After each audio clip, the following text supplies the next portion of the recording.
Ал Қызылжар су жауапкершілігі шектеулі серіктестігі 2021 жылдың бірінші жарты жылдығында 1 миллиард 643 миллион теңгеге қызмет көрсетті. Сумен қамтушы кәсіпорын биылда тозығы жеткен қондырғыларда жаңасына алмастырып, серіктестікке қажетті техника сатып алған.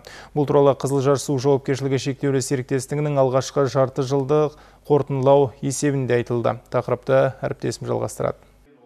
Қызылжар су серіктестігі биылда біраз шаруаны тындырған. Қала тұрғындарының 100% кәсіпорынның қызметін қолданады. Соңғы жарты жылда 929 миллион теңгеге 6 миллион 370 мың текше метр су сатылған. Қызмет көрсетуге арналған жалпы шығындарды 1 миллиард 130 мың теңгені құрап отыр. Оған еңбекақы төлеу шығындары, электр және жылу энергиясы сынды шығындар кіреді. Сондай-ақ мамандар тозығы жеткен және апаттық жағдайда болған су құбырлары мен кәріз жүйелерін жөндеуден өткізген. Олардың жалпы ұзындығы 3,2 шақырым С 1 января 2021 года действуют следующие тарифы по... Соңғы 10 жылда ескі құбырлардың кесірінен болатын апаттық жағдайлар 60%-ға төмендеді. 2011 жылда алатын болсақ, 420 апаттық жағдай, ал биыл 160 жағдай тіркелді. Әрине, бұл да үлкен көрсеткіш. Сондықтан жыл соңына дейін тағы 5 шақырым су құбыры мен кәріздер ауыстырылады. Сондай-ақ 94 құдыққа күрделі жөндеу жүргізілді. 32 шақырым желі жуылып шайылды.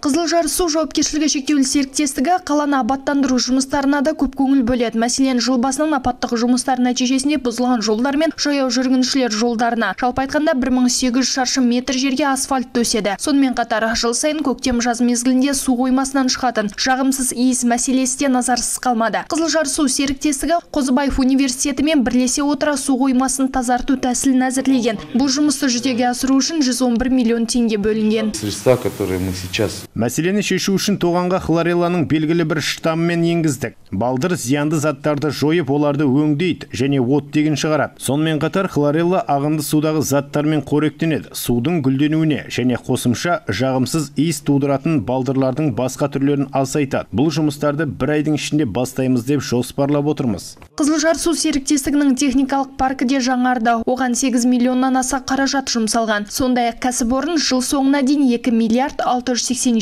миллион теңге инвестиция тартуды көздеп отыр. Жанбота Естайқызы, Орал Амренов, жаңалықтар қызметі.